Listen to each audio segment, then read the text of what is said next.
चलिए अब हम लोग शुरू करते हैं कक्षा 10 के हिंदी कविता का सब्जेक्टिव।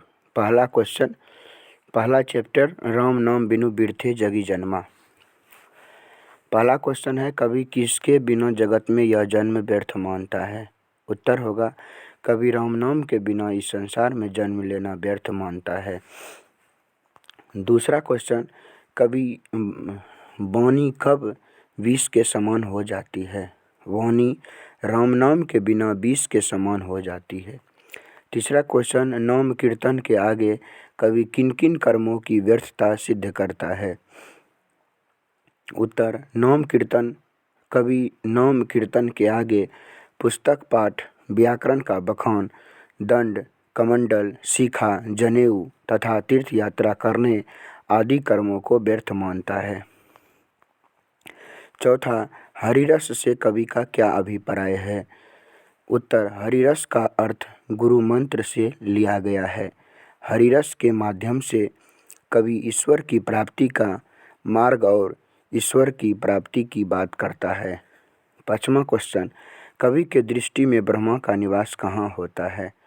उत्तर, जिस मनुष्य को काम और क्रोध स्पर्श नहीं कर पाते उन्हीं के शरीर में ब्रह्मा का निवास होता है।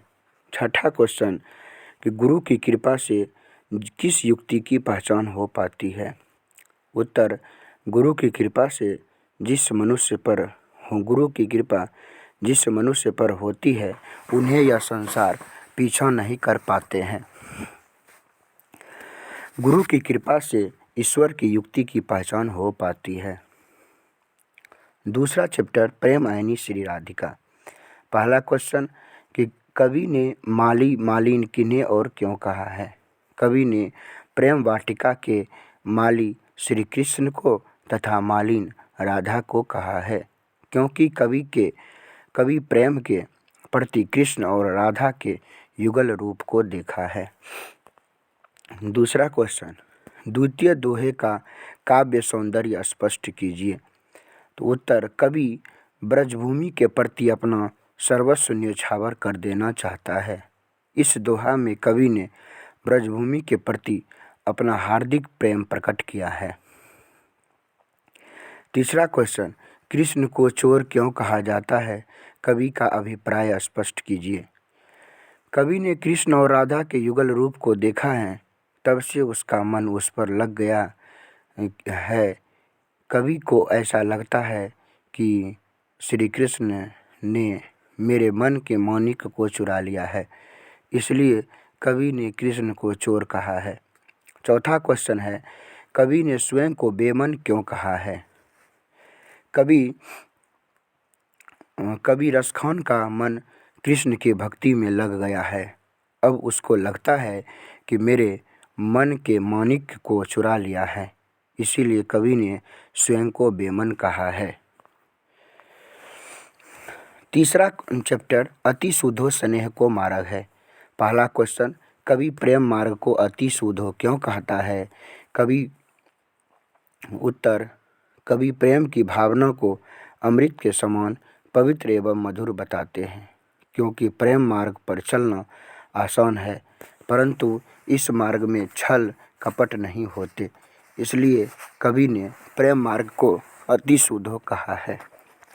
दूसरा क्वेश्चन है, मन लेहू पे देहू छटाक नहीं से कवि का क्या अभिप्राय है। उत्तर होगा कि कवि कहते हैं कि प्रेम में देने की भावना होती है, परंतु कुछ लेने की भावना नहीं होती है,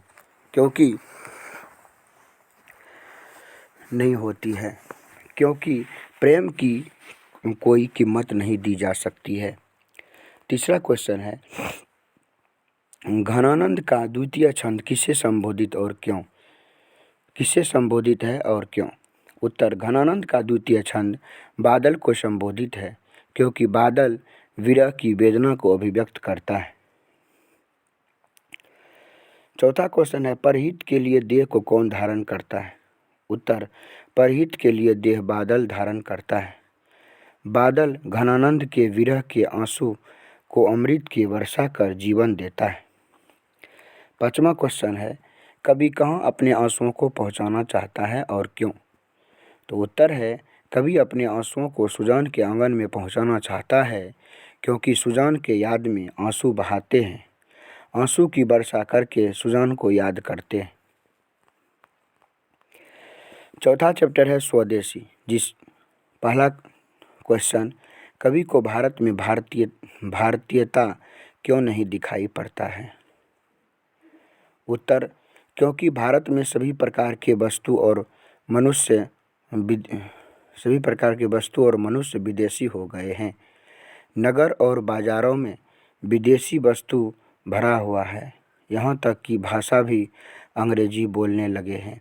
इसलिए कवि को भारत में भारतीयता दिखाई नहीं पड़ती है। दूसरा क्वेश्चन, कवि समाज के किस वर्ग की आलोचना करते हैं? तो कवि समाज के उस वर्ग की आलोचना करता है जो भारत में रहकर विदेशी वस्तु, भाषा और नीति का उपयोग करता है, अपने भारत को बौना बनाता है तथा अपने सभ्यता और संस्कृति को छोड़कर अंग्रेजी सभ्यता को अपनाते हैं। तीसरा क्वेश्चन है कि कवि नगर बाजार और अर्थव्यवस्था पर क्या टिप्पणी करता है? कवि टिप्पणी करता है कि अंग्रेजी वस्तु से नगर और बाजार भरा पड़ा है। अंग्रेजी वस्तु बिकने से हमारे देश की अर्थव्यवस्था जर्जर हो जाती है। चौथा क्वेश्चन, नेताओं के बारे में कवि का क्या राय है? जब नेता से ढीली ढाली धोती नहीं संभलती है तो उससे देश क्या संभालेंगे? नेताओं के बारे में देश के विकास के लिए कुछ सोचना यह हमारी भूल है। पांचवा क्वेश्चन है कि कवि ने डफाली किसे कहा है और क्यों? तो उत्तर है, कवि ने डफाली दास वृत्ति की चाह रखने वाले को कहा है क्योंकि वह खुशामद तथा झूठी प्रशंसा करके मनुष्य को डफाली बना दिया गया है। छठा है, स्वदेशी कविता के शीर्षक की सार्थकता स्पष्ट कीजिए। उत्तर, इस कविता में अपने देशों की दुर्दशा को दर्शाते हुए कवि कहते हैं कि हमारे देश में अब सब कुछ विदेशी हो गया है। भारत की सभ्यता एवं संस्कृति भी विदेशी हो गया है। भारत की कुछ भी चीज़ें अब भारत में दर्शाने के लिए नहीं मिलता है। इसलिए कवि ने कविता का शीर्षक स्वदेशी रखा है। पांचवा चैप्टर, भारत माता। पहला क्वेश्चन, कविता के प्रथम अनुच्छेद में कवि भारत माता का कैसा चित्र प्रस्तुत करता है? उत्तर, कविता के प्रथम अनुच्छेद में कवि भारत माता को गर्भवासिनी कहता है। भारत माता के शरीर को श्यामला कहा है और मिट्टी के मूर्ति के समान उदास भी कहा है। भारत माता के आँखों को गंगा और यमुना एवं उसके जल को भारत माता के आंसू कहा है। दूसरा क्वेश्चन, भारत माता अपने ही घर में प्रवासिनी क्यों बनी हुई है? उत्तर, सैकड़ों वर्ष की गुलामी की जंजीर में जकड़ा हुआ था। भारत माता युगों से लेकर युग तक के गुलामी के कारण भारत माता अपने ही घर में प्रवासिनी बनी हुई है। तीसरा क्वेश्चन, कविता में कवि भारतवासियों का कैसा चित्र खींचता है? उत्तर, भारत के 30 करोड़ भारतवासी नंगे तन, आधे पेट भूखे हैं, दूसरे के द्वारा शोषित हैं, बिना वस्त्र के हैं, मूर्ख हैं, वह सभ्य हैं, वह शिक्षित हैं तथा गरीब हैं। इसी प्रकार का चित्र कवि भारतवासियों का खींचता है।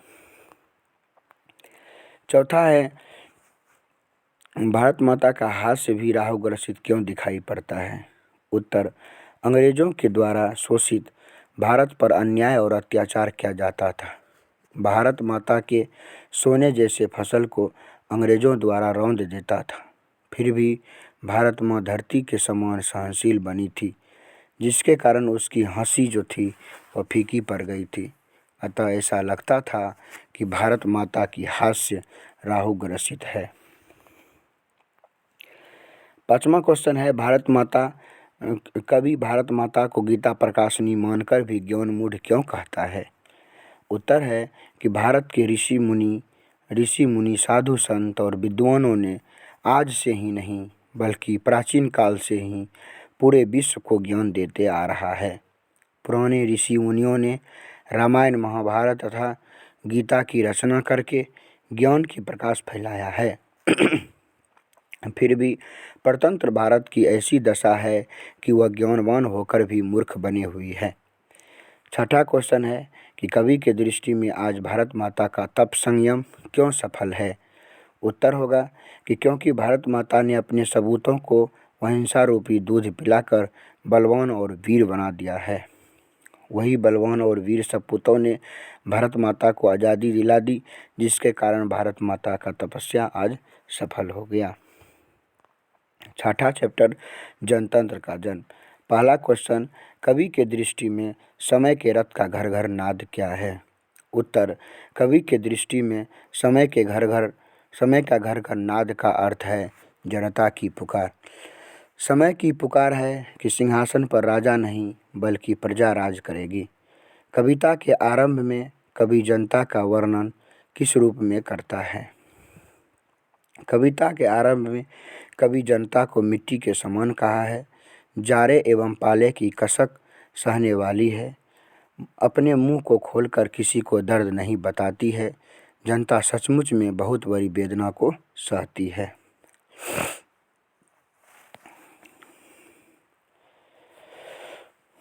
तीसरा क्वेश्चन है, कवि के अनुसार किन लोगों के दृष्टि में जनता फूल या दुधमुही बच्चे की तरह है और क्यों। तो कवि क्या कहकर उनका प्रतिवाद करता है। उत्तर, कवि के अनुसार जनता राजा या अंग्रेज के दृष्टि में फूल या दुधमुही बच्चे की तरह है, क्योंकि जनता को बहलाने एवं फुसलाने के लिए जंतर मंतर और कुछ खिलौने के रूप में पैसा दे दिया जाता है। इसीलिए कवि जनता को दुधमुही बच्चा कहकर उनका प्रतिवाद करता है। चौथा नंबर क्वेश्चन, कवि जनता के स्वप्न का किस तरह चित्र खींचता है। उत्तर होगा, कवि कहता है कि जनता अब आज़ादी के सपना देखती है तो आकाश के दरवाजे धड़कने लगता है और आज़ादी रूपी सूर्य के किरण अंधकार को चीरते हुए आगे निकल जाती है। पांचवा क्वेश्चन है, विराट जनतंत्र का स्वरूप क्या है। कवि किनके सिर पर मुकुट धरने की बात करता है। तो विराट जनतंत्र का स्वरूप भारत के 33 करोड़ जनता और 33 करोड़ सिंहासन है। कवि राजा के सिर पर नहीं बल्कि प्रजा के सिर पर मुकुट धरने की बात करता है। छठा क्वेश्चन है, कवि के दृष्टि में आज के देवता कौन है और वह कहाँ मिलेंगे। उत्तर होगा कि कवि के दृष्टि में आज के देवता किसान और मजदूर हैं और वे सड़कों पर गिट्टी तोड़ रहे और खेतों खलिहानों में काम करते हुए मिलेंगे। सातवां क्वेश्चन है, जनतंत्र के जन्म कविता का मूल भाव स्पष्ट कीजिए। उत्तर है कि जनतंत्र के जन्म कविता का मूल भाव यह है कि जनता पर हो रहे अन्याय और अत्याचार को दूर करना तथा राजतंत्र को खत्म करके जनतंत्र का स्थापना करना।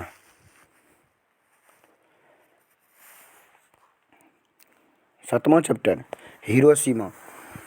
पहला क्वेश्चन, कविता के प्रथम अनुच्छेद में निकलने वाला सूरज क्या है, वह कैसे निकलता है।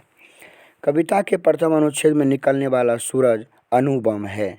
ऐसा प्रतीत होता है कि यह सूरज क्षितिज से नहीं बल्कि फटी मिट्टी से निकला है।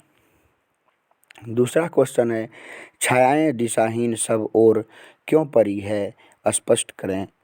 तो सूर्य के उगने से जो छाया बनती है वह निश्चित दिशा में होता है, लेकिन बम विस्फोट होने के कारण उससे जो प्रकाश निकला वो उसमें जो छाया बनाई वह दिशाहीन था, वह छायाएं दसों दिशाओं में फैल गई। तीसरा क्वेश्चन है, प्रज्वलित क्षण की दोपहरी का कवि का क्या आशय है। उत्तर होगा कि हिरोशिमा में जब बम विस्फोट हुआ तब अग्निकांड का प्रचंड गोला से तेज प्रकाश निकला और चारों दिशाओं में फैल गया। इस घटना से ऐसा लगा कि धीरे धीरे निकलने वाला सूरज एक ही क्षण में दोपहर के समय उपस्थित हो गए। चौथा है, मनुष्य कहाँ और क्यों पड़ी हुई है। उत्तर होगा, मनुष्य की छायाएं परमाणु बम के फटने से भाप बनकर उड़ गया। मनुष्य हिरोशिमा की धरती पर सब ओर दिशाहीन होकर पड़ी हुई है। जहाँ तहाँ झुलसे हुए पत्थर पर छाया मिलती है। 5वां, हिरोशिमा में मनुष्य की साखी के रूप में क्या है? तो उत्तर, हिरोशिमा में मनुष्य के साखी के रूप में पत्थर है और उसी पत्थर पर लाश के निशान भी हैं। 8वां चैप्टर, एक वृक्ष की हत्या। पहला क्वेश्चन, कवि को वृक्ष बूढ़ा चौकीदार क्यों लगता है? कवि वृक्ष को प्राचीन काल से ही मानव के लिए वरदान, पोषक और रक्षक माना है। इसी बातों को चिंतन करते हुए कवि को वृक्ष बूढ़ा चौकीदार लगता है। दूसरा क्वेश्चन, वृक्ष और कवि में क्या संवाद होता था? उत्तर, कवि को आभास होता था कि मानो वृक्ष हमसे पूछ रहा है कि तुम कौन हो। कवि इसका उत्तर देता है कि मैं तुम्हारा दोस्त हूँ। यही संवाद वृक्ष और कवि में होता था। तीसरा क्वेश्चन, कविता का समापन करते हुए कवि अपने किन अंदेशों का जिक्र करता है और क्यों? उत्तर, कवि कहता है कि प्रकृति में वृक्ष का रहना बहुत जरूरी है। धरती पर वृक्ष नहीं होने से तरह तरह के प्राकृतिक आपदा आएंगे जो मनुष्य के लिए बहुत ही घातक होगी।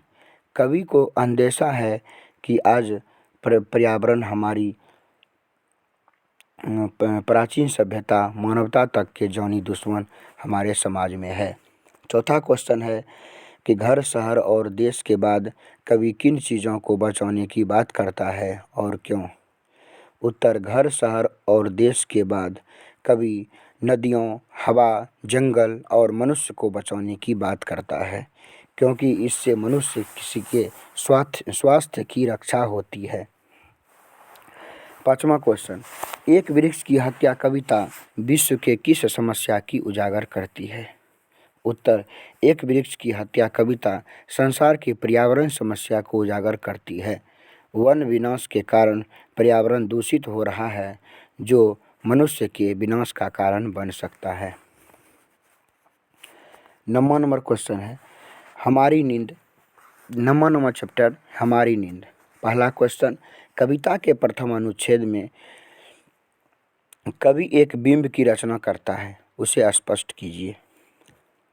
उत्तर, कविता के प्रथम अनुच्छेद में कवि ने मानव जीवन का एक बिंब उपस्थित किया है और यह बिंब नींद, अंकुर, कोमल सिंग के रूप में उपस्थित होता है। दूसरा क्वेश्चन है कि मक्खी के जीवन क्रम का कवि द्वारा उल्लेख करने का क्या आशय है? तो उत्तर होगा कि सृष्टि में अनेक जीवन क्रम चलता रहता है, लेकिन मक्खी का जीवन केवल सुविधाभोगी एवं परजीवी जीवन का बोध कराता है। तीसरा क्वेश्चन है कि कवि गरीब बस्तियों का क्यों उल्लेख करता है? उत्तर है, कवि कहता है कि गरीब कठिन परिश्रम करने के बाद भी 2 वक्त की रोटी नहीं जुटा पाते हैं, लेकिन जो स्वार्थी लोग होते हैं वह अपना उल्लू सीधा करने के लिए देवी जागरण के नाम पर गरीब का शोषण करता है। चौथा क्वेश्चन है कि कवि किन अत्याचारियों का जिक्र करता है और क्यों? उत्तर, कवि उन अत्याचारियों का जिक्र करता है जो सुविधाभोगी हैं और आराम जीवन पसंद करते हैं, क्योंकि यह लोग अत्याचार करने के सभी साधन को जुटा लिए हैं। 5वां है कि इनकार करना न भूलने वाले कौन है? कवि का भाव स्पष्ट कीजिए।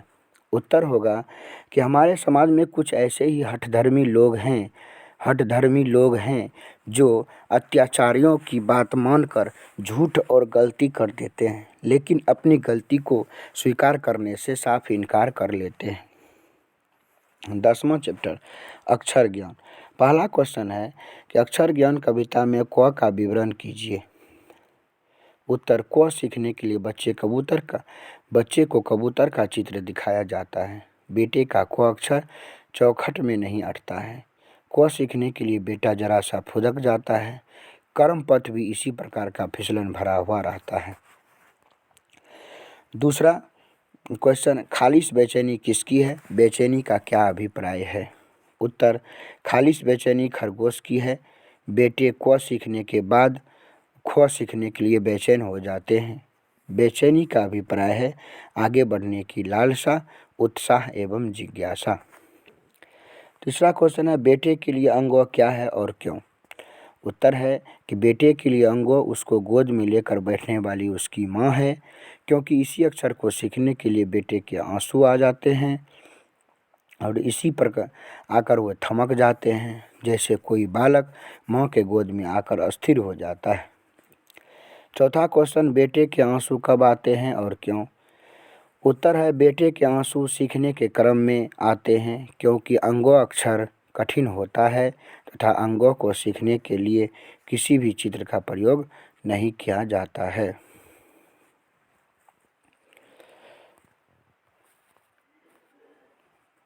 ग्यारह नंबर लौट कर आऊँगा फिर। पहला क्वेश्चन, कवि किस तरह के बंगाल में एक दिन लौट कर आने की बात करता है। उत्तर, कवि बंगाल में बहती नदी के किनारे जहाँ धान के खेत हैं, कपास के पेड़, सारस की शोभा जैसे बंगाल की धरती पर एक दिन लौटकर आने की बात करता है। दूसरा, कवि अगले जन्म में क्या क्या बनने की संभावना व्यक्त करता है। उत्तर, कवि अगले जन्म में अबाबिल, कौवा, हंस, बच्चा, उल्लू, लड़का, उल्लू, सारस बनने की संभावना व्यक्त करता है, क्योंकि कवि अपने मातृभूमि बंगाल के प्रेम में विह्वल होकर के उनसे हार्दिक प्रेम करते हैं। तीसरा क्वेश्चन, कवि किनके बीच अंधेरों में होने की बात करता है। उत्तर, जब सायंकाल में अंधेरा का वातावरण छा जाता है तो उसी अंधेरे में रंगीन बादलों के बीच सारस के झुंड जब अपने घोंसलों में लौटता है तो उसकी सुंदरतम दृश्य कवि को भाता है, इसीलिए कवि सारस के बीच अंधेरों में रहने की बात करता है। चौथा क्वेश्चन, अगले जन्म में बंगाल में आने की क्या सिर्फ कवि की इच्छा है, स्पष्ट कीजिए। उत्तर, कवि अपने साथ साथ उन बंगाल प्रेमी का भी इच्छा व्यक्त करता है जो मातृभूमि बंगाल में आस्था और विश्वास रखना चाहते हैं। 12वां नंबर चैप्टर, मेरे बिना तुम पर हो। पहला क्वेश्चन, कवि रेनर मारिया रिल्के ने अपने को जलपात्र और मदिरा क्यों कहता है। उत्तर, कवि ने अपने आप को भगवान का भक्त कहता है।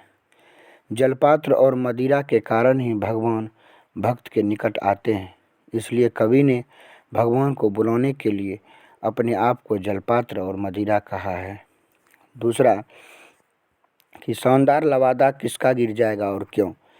कवि के अनुसार भारत की महिमा भक्तों की आस्था में निहित होता है। यदि भक्तों का आधार नहीं होगा तो स्वाभाविक है कि भगवान का शानदार लवादा गिर जाएगा। भक्त के कारण भगवान का पहचान होता है। तीसरा, कवि किसको कैसा सुख देता है। उत्तर, कवि भगवान की दृष्टि की सैया है। कवि ने भगवान को अपने नरम कपोलों पर विश्राम देता था, जिससे भगवान को आनंद और सुख मिलता था। चौथा क्वेश्चन है कि कवि को किस बात की आशंका है, स्पष्ट कीजिए। उत्तर, कवि को आशंका है कि जब ईश्वरीय सत्ता की अनुभूति करने वाला आधार भक्त नहीं होगी तब ईश्वर की पहचान मिट जाएगा। यदि परमात्मा का आश्रय नहीं होगा तो भक्त भगवान को किस रूप में जान सकेगा। पाँचवां, मेरे बिना तुम प्रभु कविता किसके द्वारा और किससे संबंधित है। उत्तर, मेरे बिना तुम प्रभु कविता में कवि भक्तों के द्वारा भगवान को संबोधित है। कवि भगवान को कहता है कि हे प्रभु, यदि मैं न रहूँगा तो तुम क्या करोगे। भगवान के लिए भक्त उतना ही महान है जितना कि भगवान के लिए एक भक्त। छठा क्वेश्चन, कविता के आधार पर भक्त और भगवान के बीच संबंध पर प्रकाश डालिए। कविता में कहा गया है कि भक्त के बिना भगवान की सत्ता बेकार है। भक्त और भगवान एक दूसरे पर निर्भर करते हैं। भगवान जल है तो भक्त जलपात्र है। भगवान के लिए भक्त मदिरा है।